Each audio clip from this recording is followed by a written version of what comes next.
जय श्री कृष्ण दोस्तों। नाग पंचमी का पर्व नाग देवता को समर्पित होता है, जो हर साल पूरे भारत में हर्षोल्लास के साथ मनाया जाता है। इस दिन नाग देव का पूजन और व्रत किया जाता है। धार्मिक दृष्टि से सावन का महीना अत्यंत पावन होता है, जो भगवान शिव को अत्यंत प्रिय है। इस माह में अनेक व्रत और त्योहार पड़ते हैं और इन्हीं में से एक है नाग पंचमी का त्योहार।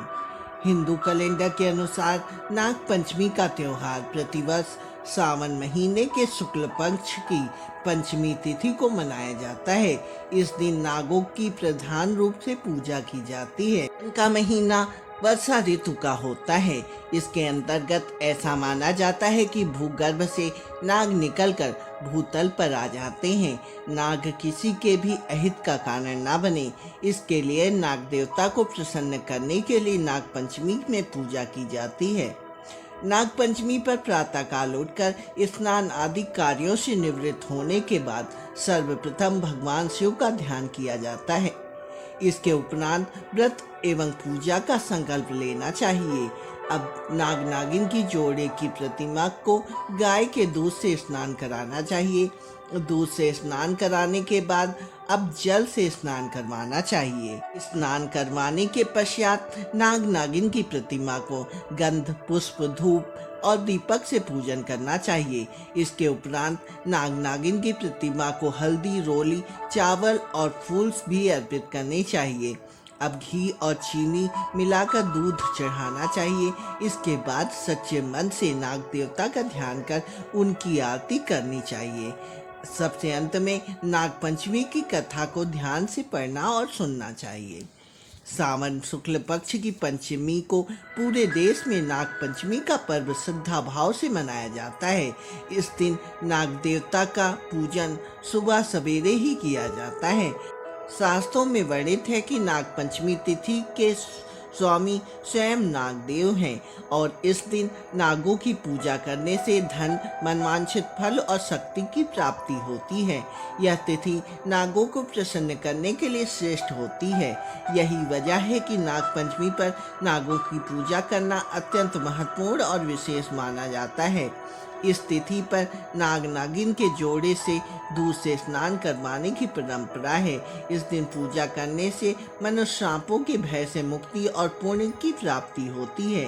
नाग पंचमी की तिथि पर मुख्य रूप से 8 नाग देवताओं की पूजा होती है। इन अष्ट नागों के नाम हैं वासुकी, तक्षक, कालिया, मणिभद्रक, ऐरावत, धृतराष्ट्र, कोणक और धनंजय। इनकी पूजा किसी भी व्यक्ति के लिए फलदायी साबित होती है। हिंदू धर्म में नागों को विशेष स्थान प्राप्त है, इसलिए उन्हें पूजनीय माना जाता है। नाग देवता को भगवान शिव अपने गले में धारण करते हैं। वही शेष नाग रूपी शैया पर विष्णु जी विराजमान रहते हैं। सावन मास के आराध्य देव भगवान शंकर को माना जाता है। ऐसी मान्यता है कि अमृत सहित 9 रत्न को प्राप्त करने के लिए जब देवताओं और दानवों ने समुद्र मंथन किया था, तब संसार का कल्याण करने के लिए वासुकी नाग ने मथनी की रस्सी के रूप में कार्य किया था। पौराणिक मान्यताओं के अनुसार ऐसा भी कहा जाता है कि इस दिन नाग जाति की उत्पत्ति हुई थी। भोलेनाथ के गले में नाग देवता वासुकी लिपटे रहते हैं। धार्मिक मान्यता के अनुसार नाग पंचमी के दिन नाग देवता की आराधना करने से भक्तों को आशीर्वाद प्राप्त होता है। पुराणों के अनुसार सर्प 2 प्रकार के बताए गए हैं, दिव्य और भौम। वासुकी और तक्षक को दिव्य सर्प माना जाता है, जिन्हें पृथ्वी पर बोझ उठाने वाले अग्नि के समान तेजस्वी कहा गया है। ऐसी मान्यता है कि अगर ये कुपित हो जाएं, तो वह फुंकार मात्र से संपूर्ण सृष्टि को हिला सकते हैं। पुराणों के अनुसार सृष्टि रचयिता ब्रह्मा जी के पुत्र ऋषि कश्यप की 4 पत्नियां मानी गई हैं। मान्यता है उनकी पहली पत्नी से देवता, दूसरी पत्नी से गरुड़, तीसरी पत्नी से नाग, चौथी पत्नी के गर्भ से दैत्य उत्पन्न हुए। इसलिए उनकी तीसरी पत्नी कद्रू का संबंध नागवंश से माना गया है। इसलिए उनके गर्भ से उत्पन्न नाग हुए हैं। सभी नागों उनकी पहली पत्नी से देवता, दूसरी पत्नी से गरुड़, तीसरी पत्नी से नाग, चौथी पत्नी के गर्भ से दैत्य उत्पन्न हुए। इसलिए उनकी तीसरी पत्नी कद्रू का संबंध नागवंश से माना गया है। इसलिए उनके गर्भ से उत्पन्न नाग हुए हैं। सभी 8 नागों को श्रेष्ठ माना गया है। इन अष्ट नागों में 2 नाग ब्राह्मण, 2 क्षत्रिय, 2 वैश्य और 2 शूद्र हैं। पौराणिक कथाओं के अनुसार अर्जुन के पौत्र और परीक्षित के पुत्र जन्मे।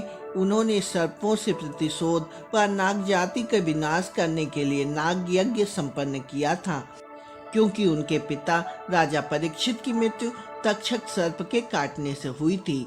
इस यज्ञ को ऋषि आस्तिक मुनि ने नागवंश की रक्षा हेतु रोका था। इस यज्ञ को जिस तिथि पर रोका गया था, उस दिन श्रावण मास की शुक्ल पक्ष की पंचमी तिथि थी। ऐसा करने से तक्षक नाग और समस्त नागवंश विनाश से बच गया। उसी दिन से इस तिथि को नाग पंचमी के रूप में मनाने की प्रथा प्रचलित हुई है।